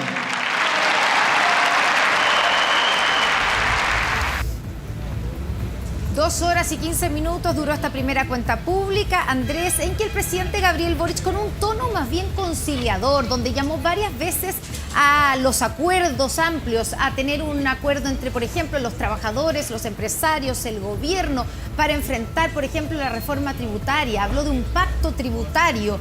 Varias veces habló de convocar al diálogo. Y con este discurso, con su primer discurso, sin duda lo que pretende el presidente es retomar la agenda de transformaciones que lo llevó a el Palacio de la Moneda en la última elección. Vamos a ver si le resulta, Andrés. Vamos a ver, Constanza Santamaría, un abrazo a la distancia, retomamos el contacto en caso de ser necesario. Chao, chao. Buenas tardes. Vamos ahora hasta el Palacio Cerro Castillo. Vemos en la imagen, ahí inferior izquierda, a la ministra del Interior, Isquia Siches. Dani Linares, vamos contigo. Claro que sí, Andrés, la escuchamos de inmediato a la ministra del Interior respecto a la cuenta pública que ha realizado el presidente. Ministra, primero sus primeras impresiones tras este mensaje presidencial. Bueno, primero, transparente que estoy muy contenta. Hemos escuchado un robusto discurso de nuestro presidente con una tremenda perspectiva histórica, pero también hacia futuro, haciéndose cargo también de las demandas urgentes de la ciudadanía, muchas que nos competen como Ministerio del Interior y Seguridad, que tienen que ver justamente con la sensación de impunidad, de seguridad, de delincuencia que hay en nuestro país. país, estamos tomando distintas medidas, así que una valoración muy positiva para nuestro presidente. Ministra, de la oposición se le pide urgencia a la agenda de seguridad, algo que dicen haber echado de menos en el discurso del presidente, donde se mencionan algunas iniciativas, pero poco urgencias legislativas en un tema que se ha tomado la agenda en los últimos meses. Bueno, hay muchas materias que son operativas y ya están funcionando, tanto el Consejo para el Crimen Organizado, las acciones en materia de fiscalización de armas, así también los planes que estamos haciendo para barrios comerciales, como lo que se está haciendo en MEX, que estamos reintentando replicarlo en más de 10 regiones del país, poder ampliarlo a más de 12 estaciones del metro, para obviamente también hacernos cargo de la necesaria sensación de seguridad que tiene la ciudadanía. Esto se suma el Plan Buen Vivir, el Plan Nuestro Norte, medidas que están ajustadas a las necesidades de los distintos territorios de nuestro país. ¿Se esperaba un acuerdo nacional en esta materia o al menos una invitación del presidente? Aquello no ocurrió finalmente. ¿Eso se va a retomar, digamos, en los próximos días? Bueno, el discurso estuvo marcado por la convocatoria a todos los sectores. Cada uno de los desafíos que tenemos como gobierno, nuestro presidente ha convocado a tener políticas de Estado, a construirlas en conjunto. Creo que ese es el tenor y la invitación que se ha hecho transversalmente, en especial en materias de seguridad. Para el Plan Buen Vivir necesitamos conversar. Ayer estuvimos con los parlamentarios, esperamos que haya un diálogo para conocer el fondo de los objetivos de las medidas que requieren, sin duda, colaboración de todos los sectores, pero también apoyo a las medidas legislativas en materia de Ministerio de Seguridad, Ley de Inteligencia tan necesaria sin duda, como también en materia de ley de armas, y el objetivo que tiene nuestro gobierno es disminuir el poder de fuego de nuestros barrios. Ministra, respecto a la autocrítica que hace el presidente sobre las críticas que se elevaron sobre la pandemia del gobierno anterior, dice, fueron de buena fe en su momento, usted en su momento lideró aquellas críticas en su pasado. ¿Comparte esta reflexión que hace el presidente de esta crítica de buena fe cuando se habla también de alguna acción criminal? En su momento usted mencionaba del propio ministro Mañalich. Creo que esas declaraciones no eran mías, pero sin duda me hago cargo de la descripción general. La convocatoria que hacíamos en su momento era poder participar y trabajar con todos los sectores.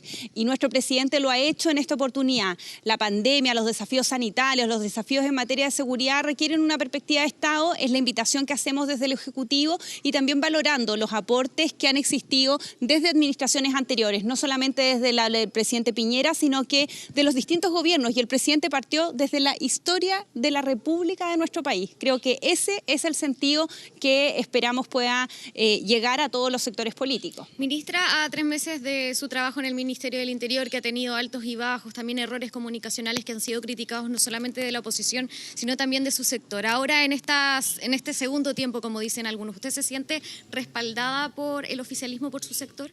Hemos estado trabajando y conversando en conjunto. Creo que todo nuestro sector entiende que son desafíos, los de materia de seguridad, que son importantísimos para la ciudadanía. Y hoy día estoy con más convicción y energía que nunca para enfrentar estos desafíos. Todo nuestro sector se ha puesto detrás del gobierno para medidas que no son sencillas, como el estado de excepción constitucional, porque entendemos que la violencia que sucumbe en nuestro sur no puede tener matices y requiere respuestas inmediatas. Así también lo que ocurre en el norte en materia de narcotráfico, y lo ha dicho el presidente. Hoy día la unidad y la claridad de nuestro gobierno tiene que estar justamente para enfrentarlo, y en donde no nos puede temblar la mano, dar las certezas a las personas en sus casas que estamos trabajando intersectorialmente con todas las capacidades del Estado para que coordinadamente respondan y puedan resolver los problemas de seguridad que abordan nuestro país. Escuchábamos las reflexiones de la ministra del Interior, Isquia Siches, tras esta primera cuenta pública. Lo vemos en la imagen del presidente de la República, Gabriel Boric. Son las 3 de la tarde ya, con 7 minutos. Se pasa rápido la jornada. Nos vamos a otra pausa en 24 tarde. De inmediato volvemos con otras informaciones de la jornada. Volvemos a 24 tarde con información policial. 4 delincuentes amenazaron con armas de fuego a un equipo de prensa de Televisión Nacional de Chile. Esto en medio de un violento intento de encerrona en la comuna de Providencia. Fabián Collao con esta y otras informaciones policiales de la jornada. Fabián, buenas tardes.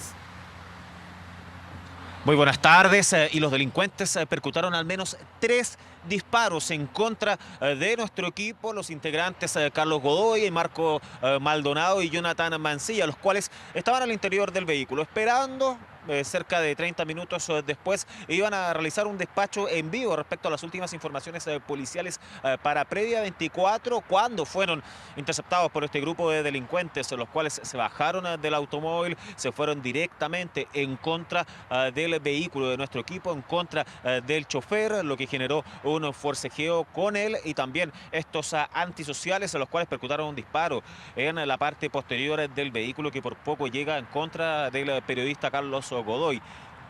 Es ahí cuando el conductor retrocede, choca con los delincuentes y arranca por Bellavista. Los antisociales lo estaban sucediendo de todas maneras e intentaron realizar otra encerrona en contra de una familia, un padre junto a su bebé que iban a ingresar a la clínica Santa María. Ante aquella situación, los integrantes de nuestro equipo chocaron nuevamente en contra de los delincuentes para poder frustrar dicho asalto. Ahí los antisociales habrían percutado al menos otros 2 disparos más y luego pidiendo ayuda a nuestro conductor, nuestro camarógrafo, nuestro periodista, a Carabineros y Seguridad Ciudadana.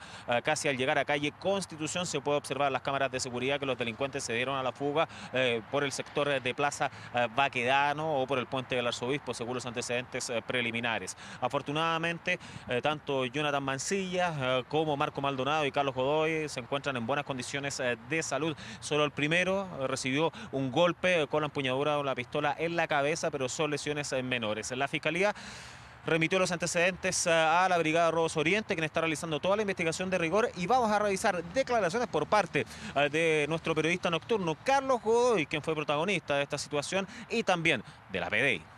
Nosotros siempre nos posicionamos en ese lugar para hacer el despacho de la mañana, que es el despacho de las 6:15.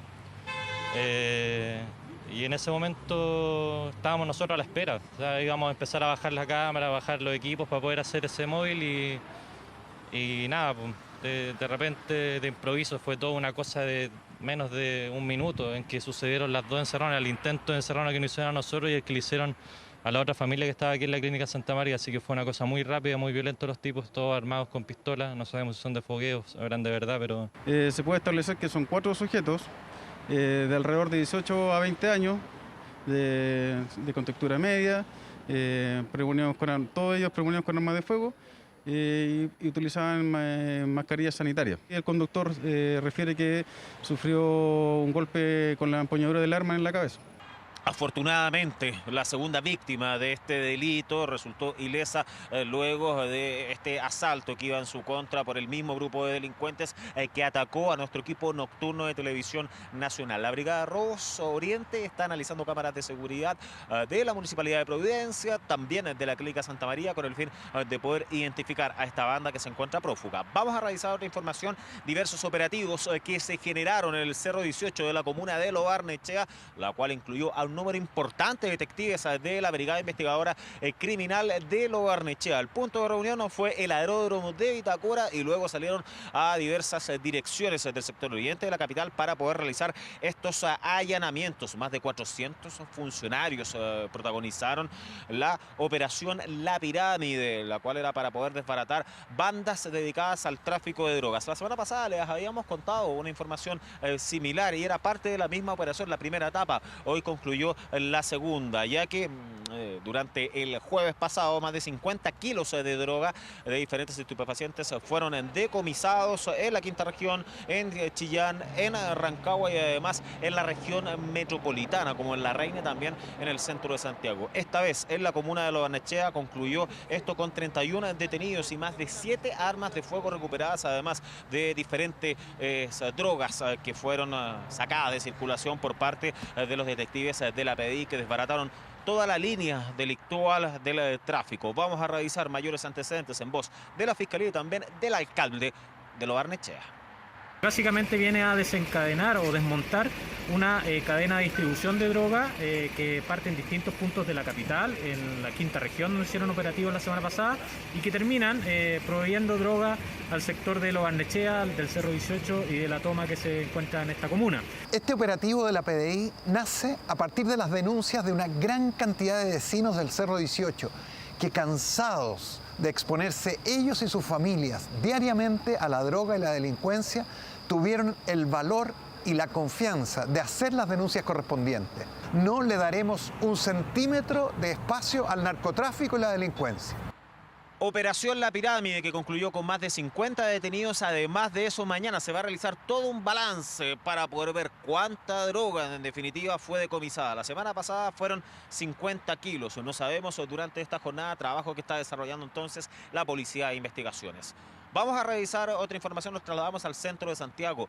2 carabineros que fueron brutalmente golpeados, golpes de puño, golpes de pies, todo esto en medio de una marcha estudiantil que se desarrolló pasada a las 11:30 de la mañana en plena Alameda. Es ahí cuando estos funcionarios de carabineros estaban resguardando el Metro República por diversos delitos que han sido denunciados, y un grupo importante comenzó a golpearlos en diferentes partes del cuerpo. Y además, una mujer de nacionalidad peruana se aprovechó, sacó el arma de fuego de uno de estos carabineros y se estaba dando a la fuga, pero ella fue detenida por parte del control de orden público de la policía uniformada. Los funcionarios fueron trasladados hasta el hospital de carabineros, se encuentran fuera de riesgo vital, mientras que esta marcha fue dispersa por el carro lanzaguas fundamentalmente, ya que todos estos estudiantes fueron avanzando poco a poco hasta San Francisco, donde concluyó estos cortes en la Alameda en dirección al oriente y al poniente. Vamos a revisar el balance que hizo Carabineros respecto a esta situación. 2 carabineros que se mantenían en ese sector para prestar cobertura y seguridad a la gente o a los estudiantes que a ese sector concurren, fueron atacados por algunos de los manifestantes, resultando estos lesionados, siendo trasladados posteriormente al hospital de Carabineros. A raíz de esta situación se logró la detención de una persona, una mujer extranjera, quien trató de arrebatarle el armamento a uno de los carabineros. 2 carabineros que fueron brutalmente golpeados, según las imágenes que pudimos obtener, pero que afortunadamente se encuentran fuera de riesgo vital, mientras que una mujer entonces está detenida por robar la pistola de uno de estos funcionarios policiales. Fabián Collado, muchas gracias por la información policial de la jornada. 3 de la tarde con 22 minutos. Vamos a la pausa y al regreso toda la información sanitaria importante. Para quienes no se han puesto la 4ª dosis contra el COVID-19, bloqueando así su pase de movilidad. Y la pregunta es, ¿qué pasa ahora? Se lo preguntamos a Daniela González. Dani, buenas tardes. Hola, ¿cómo están? Buenas tardes. Claro, precisamente hoy día a las 0 horas comenzó esta inhabilitación del pase de movilidad para quienes no tengan inoculada la 4ª dosis o la que también la gente conoce como la 2ª dosis de refuerzo. Es por eso que distintas personas han llegado durante esta jornada a los vacunatorios. Probablemente se ve menos gente que las otras jornadas, pero tiene que ver con que también muchas personas avanzaron en el plan de vacunación precisamente por la información respecto a la inhabilitación del pase de movilidad. Sin embargo, es importante mencionar que si las personas se vacunan hoy día y tienen su pase de movilidad bloqueado hoy día, si se vacunan hoy día, la próxima semana o en un par de días más van a volver a tener habilitado su pase y ningún tipo de restricción para ingresar a lugares cerrados, gimnasios, cines, restaurantes, entre otros. Eso sí, la habilitación se demora entre 24 a 48 horas después de haberse vacunado. No significa que se va a vacunar usted y enseguida va a poder ir a un restaurante, porque probablemente va a seguir su pase de movilidad inhabilitado. Y eso las personas, la verdad es que lo saben. Por eso es que, motivados precisamente por esto, han llegado a los distintos centros de vacunación de todo nuestro país. Hay cifras preocupantes porque hay todavía muchas personas que no se han vacunado la 4ª dosis. Incluso hay un porcentaje importante de la población que no ha iniciado su esquema de vacunación. Así decían las autoridades del Ministerio de Salud el día de ayer, y sin duda que es la cantidad de gente que más preocupa hoy día en Chile, porque no están inmunizados, y eso es fundamental para prevenir que esta nueva ola de contagios sea letal o muy importante como fueron las anteriores. Revisemos lo que hemos podido conversar con la gente durante esta jornada respecto a la vacunación. La verdad es que casi todos, por lo menos, están motivados a vacunarse por el tema del pase de movilidad. Es evidente, nosotros conversamos con ellos, vamos a revisar qué fue lo que nos dijeron. Está avanzando rápido la fila, pero sí, muchísimo rato esperando por lo menos acá. Oye, ¿ya tienes tu pase de movilidad bloqueado hoy día? No lo he visto, pero me imagino que sí, como decían que hoy lo iban a bloquear, pero por eso es más que nada que viene a vacunarme. La verdad es que ni siquiera he revisado, porque como dije es algo que tenía ya previsto de antes, pero por estas situaciones no pude hacerlo antes. ¿Te imaginabas que iba a ser tan larga la fila? La la verdad es que me lo imaginaba. Porque necesito el pase de movilidad para mi trabajo. Porque entonces ahora lo están exigiendo en muchas partes, por lo menos en los condominios, en los restaurantes, en fin. Y entonces se necesita ese pase. Las personas pueden ir a trabajar, pueden ir al colegio, pueden transitar en el espacio público. Y lo que estamos regulando, ¿cierto? Y invitando es que al espacio de ocio, ¿no? Así que yo creo que los 14 millones que están al día, ¿cierto? Esperan este paso de la vacunación a estos 2.700.000 que esperan. Así que no va a haber ninguna medida de flexibilización. Bien, y usted lo está viendo en la pantalla. Esta semana le corresponde la vacunación a las personas que se hayan inoculado la tercera dosis hasta el 19 de diciembre. Son esas personas las que pueden acceder a la segunda dosis de refuerzo durante estos días, cuando, motivados por el pase de movilidad, pero además se dan a conocer cifras preocupantes respecto a los contagios. Vamos a repasar lo que ha señalado la autoridad sanitaria para hoy. 6.721 nuevos contagios en las últimas 24 horas, una cifra de positividad que asciende considerablemente respecto al día de ayer, 11,23% para Chile, para el territorio nacional, 28.200 casos activos en todo nuestro país. Eso quiere decir personas que están contagiando la enfermedad, lamentablemente 5 personas fallecidas, con una situación hospitalaria que sigue siendo favorable, aunque menos que el día de ayer, y eso podría significar que probablemente cuando estemos en el pic de esta ola de contagios, las camas críticas estén un poco más ocupadas con los contagios de COVID. Hoy día hay 304 camas críticas disponibles en nuestro país, todavía una cifra que ven las autoridades con ojos positivos. Así que es importante avanzar en el tema de la inmunización, porque precisamente es lo que preocupa. Las autoridades dicen, los expertos más bien, que entre el 14 y 15 de junio deberíamos tener la cifra más alta, incluso se podría llegar a los 50.000 contagios. Sin embargo, si esa cifra se da con baja hospitalización en camas críticas, estaríamos hablando de una ola de la pandemia mucho menos letal de las que vimos anteriormente, y eso tiene relación directa con la cantidad de personas que hoy día están inmunizadas en nuestro país. Por eso el llamado es a revisar la página del MinSal, ver cuándo le corresponde vacunarse y, más allá del tema del pase de movilidad, poder inocularse, por supuesto, lo antes posible con cualquiera de las dosis que les corresponda durante estos días. Daniela González, muchas gracias por la información. Muy buenas tardes. 3 de la tarde con 33 minutos. Nueva pausa en las noticias y el regreso. Información económica en tu bolsillo.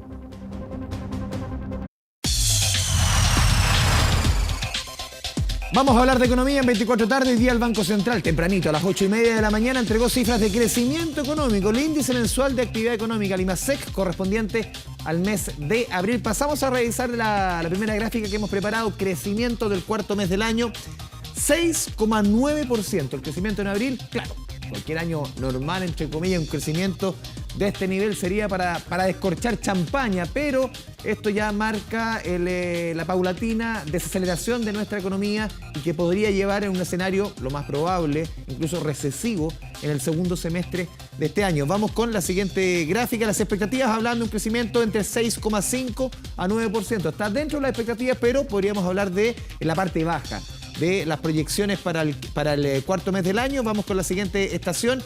La proyección para el 2022 del Ministerio de Hacienda es un crecimiento promedio de 1,5%. Primer trimestre crecimos 7,2%. Ya en abril crecimos 6,9%.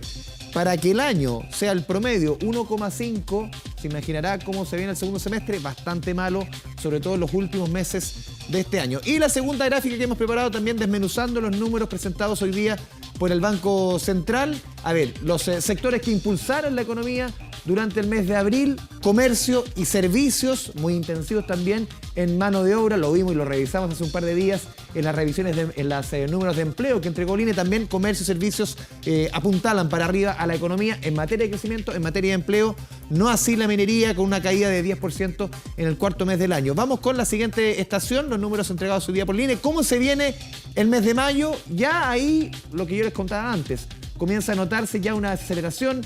Ya el punto de comparación, que es el año 2021, era una economía que crecía a rangos de 15, 18, 20%. Es imposible que la economía siga creciendo a ese ritmo. No es sano que una economía crezca a ese ritmo por el recalentamiento que sufrió la economía chilena, sobre todo en el 2021. Entre 3 a 6% es la proyección de crecimiento para el mes de mayo, y si lo comparamos, por ejemplo, el primer trimestre, yo les decía, 7,2% de crecimiento. Ya el segundo trimestre se pronostica un crecimiento en torno al 4,6% hasta un 5,3% de crecimiento para la economía. Son las cifras de crecimiento. Hace un par de días entregamos cifras del desempleo, y la próxima semana vamos a tener números relativos a la inflación, y las proyecciones para el mes de mayo hablan de un costo de la vida que debiese aumentar en torno al 1%. Ya veníamos con 2 meses como marzo y abril con 1,9, 1,4. O sea, prácticamente 3 meses estamos teniendo la inflación que en otros años teníamos en 1 año y medio. Eso lo vamos a revisar la próxima semana. Hacemos la pausa aquí en 24 tarde, y al regreso, información internacional. Se registró nieve y precipitaciones en los sectores cordilleranos. Una buena noticia para una zona que ha sido afectada fuertemente por la sequía. Decenas de familias llegaron a la cordillera para disfrutar de la nieve. Macarena Milla con todos los detalles. Maca, buenas tardes. Hola, ¿qué tal? Muy buenas tardes a todos. Nos encontramos en el límite internacional de la región de Coquimbo, que separa a Chile con Argentina, específicamente con la provincia de San Juan. ¿Y por qué estamos en este punto? Hemos registrado desde el día lunes un evento de precipitaciones y también de nieve en este sector y en todo el sector cordillerano y precordillerano de nuestra región. Y ustedes ya lo están viendo en las imágenes. Realmente son paisajes espectaculares del embalse La Laguna, que es donde principalmente se concentra mucha cantidad de nieve en estos momentos. Según el último registro, habría sobrepasado de hecho los 45 centímetros en esa estación en la provincia del Elqui. También esto se presenta en la provincia de Limarí con 22 centímetros de nieve. Todo esto son los últimos registros. Y en la provincia del Choapa ya se registran 10 centímetros de nieve en los sectores altos cordilleranos. Nosotros nos trasladamos hasta este lugar porque, si bien estamos en otoño, sin duda también ya son eventos que se habían registrado en otros años anteriores, pero que siguen siendo muy importantes, sobre todo para esta región que ya lleva más de 15 años en sequía, y porque a la gente le atrae muchísimo este tipo de eventos. Con las imágenes que ustedes están viendo, las personas se sintieron bastante motivadas en venir hasta este lugar. Algunos sí esperaban un poco más de nieve, otros sin embargo disfrutaron de todas maneras. Así que pasemos a escuchar a las familias, niños, padres, madres que llegaron durante esta jornada a disfrutar un poco, no solamente de la nieve, de lo que había de nieve, sino también de la lluvia. Ya nos vamos, ya vamos a bajar, venimos a disfrutar con la familia un ratito. Bueno, yo imagino que por las imágenes usted quizás pensaba que había un poquito más de nieve abajo, sí, pero... Pensábamos que había un poquito más de nieve, pero está bien para disfrutar, salir de la rutina un ratito. Me sirvió igual, pues ando con mi señora y mi hija que están allá. A lo menos mi hija y mi señora no conocían la nieve. Por eso que vinimos, aunque sea poco, pero se aprovecha el día. Bueno, a lo menos para los crianceros que vienen para acá, va a ir esta agua. Me pareció bien, me gustó mucho, pero igual me sentía cansada porque tenía mucho barro en los zapatos, entonces no podía caminar bien. Oye, ¿pudiste tocarla? Sí, es como hielo. ¿Sí? Sí. Claro, y ustedes lo escuchaban, muchas de las personas, los niños, los padres, no habían conocido, no habían tocado nunca la nieve, y es por eso que se trasladaron desde Coquimbo, desde La Serena, desde Guanaqueros incluso, hasta este punto que queda bastante alejado, más o menos 1 hora y media, para que ustedes se puedan hacer ahí y puedan imaginarlo desde la ciudad de La Serena, 1 hora y media, 2 horas, porque este es el límite internacional que separa la región de Coquimbo con la provincia de San Juan. La gente, por supuesto, se acercaba a Carabineros para preguntar si es que podían ingresar hasta el sector del embalse La Laguna, pero no está permitido, el paso continúa cerrado, la aduana continúa cerrado, todo por supuesto imposibilita el paso de que las personas puedan entonces disfrutar de las imágenes que usted está viendo, pero sí se han quedado en este lugar antes de la aduana para poder disfrutar de esto, incluso que ahora en este momento está cayendo agua-nieve y es parte de lo que la gente ha venido a ver en este día. Ustedes lo escuchaban, muchos incluso no venían tan tan preparados porque por algo estaban embarrados, pero de todas maneras se aprovecharon esto como un panorama. Nosotros también conversamos con carabineros que son quienes han recorrido más al interior, todo el sector cordillerano, han estado monitoreando también, bien digo, este sector, cuánto va de nieve, qué pasa con los crianceros, cuál es el estado de ellos, así que pasemos a escuchar un poco lo que ha sido el trabajo de ellos desde el día lunes que comenzó todo este evento de precipitación y caída de nieve. La tenencia Juntas del Toro es una tenencia que tiene categoría de fronteriza, por ende cumplimos con los roles de soberanía nacional e integración nacional y nos compete realizar patrullaje hacia el LPI, ya que tenemos el embalse de la laguna y ahí tenemos personas que se encuentran viviendo y tenemos crianceros que están también con sus animales hacia la cordillera. Por ende tenemos que visitarlo y debido al frente de mal tiempo que está afectando a la zona, nuestra labor es consultar y verificar si tienen alguna necesidad. Claro, y si bien ahora estamos con un poco de precipitaciones, caída de agua-nieve, este va a ser un fenómeno que va a volver a registrarse desde el jueves, según pronostican los meteorólogos, desde los centros también de investigación, desde el jueves al día viernes, así que vamos a seguir viendo estas imágenes, estos paisajes, estas postales tan bonitas que nos entrega la naturaleza y que sin duda en una región como esta, que ya lleva más de 15 años de sequía, beneficia. El agua que caiga, 40 centímetros de nieve, 10 centímetros, 10 milímetros de agua incluso, todo es beneficioso entonces para la región de Coquimbo. Macarena Milla, muchas gracias por la información desde el norte del país. Un abrazo.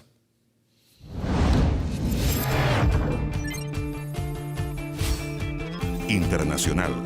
Revisamos información del mundo. Terminó el juicio entre Johnny Depp contra su ex esposa Amber Heard por difamación en su tercer día de deliberación. El jurado votó de manera unánime a favor de la acusación del actor de Piratas del Caribe, que aseguraba haber sido difamado en un artículo publicado el año 2018. Ahí a la derecha, a la izquierda está viendo la imagen en vivo de la salida del juicio, el veredicto entregado hace instantes. En este artículo publicado en 2018, ella se identificaba como una víctima de violencia doméstica. La actriz deberá pagar a Depp $15 millones de los 50 que había pedido inicialmente. 10 por compensación de daños, 5 por daños punitivos. La actriz también ganó su contrademanda por difamación y recibirá $2 millones de los 100 que había pedido. Fueron 6 semanas de declaraciones frente a tribunales que convirtieron a este caso a uno de los juicios más mediáticos y vistos del último tiempo. Rusia criticó los planes de Estados Unidos de enviar sistemas de artillería más avanzados a Ucrania, acusando a Washington de echar leña al fuego. El presidente norteamericano Joseph Biden anunció el envío de cohetes más avanzados con mayor precisión desde una distancia más larga para ayudar a Ucrania a defenderse de Rusia. Hasta ahora la administración de Biden había rechazado la solicitud de Ucrania por temor a que las armas pudieran usarse contra objetivos en Rusia. Ahora el mandatario aseguró que la ayuda fortalecería la posición negociadora de Kiev. Por separado, el gobierno alemán ha prometido enviar un sistema de defensa aérea a Ucrania capaz de defender una ciudad entera contra los ataques rusos. Escuchemos al canciller alemán. Hemos estado entregando armas continuamente desde el comienzo de la guerra y tomamos esta decisión inmediatamente después del comienzo del conflicto. Esto rompió con una larga tradición política en Alemania. Fue la decisión correcta, pero también fue una decisión valiente y nueva de este gobierno. Y la ciudad china de Shanghái alivió las restricciones de la pandemia después de una cuarentena de 2 meses. A la medianoche de la hora local se relajaron las medidas impuestas por un brote de COVID, permitiendo que la mayoría de los 25 millones de habitantes vuelvan a moverse libremente. Miles de personas celebraron el momento en el que el cierre quedó atrás, volviendo a funcionar el transporte público, las tiendas, los trabajos. Pero al menos 650.000 residentes permanecerán confinados en sus hogares. La política general de China de tolerancia cero sigue vigente, por lo que las personas contagiadas con el virus se enfrentan a la cuarentena o al hospital y sus contactos estrechos al más total aislamiento. Son las 15 horas con 58 minutos. Vamos cerrando esta edición de 24 tarde. Luego viene Sucupira. Mañana, obviamente después de 24 tarde, retomamos la costumbre de ver Génesis. Ahora viene Sucupira y los dejamos con los mejores momentos, los hitos de la primera cuenta pública del presidente Boric ante el Congreso, que le vaya muy bien. Gracias por informarse junto a nosotros. Muy buenas tardes.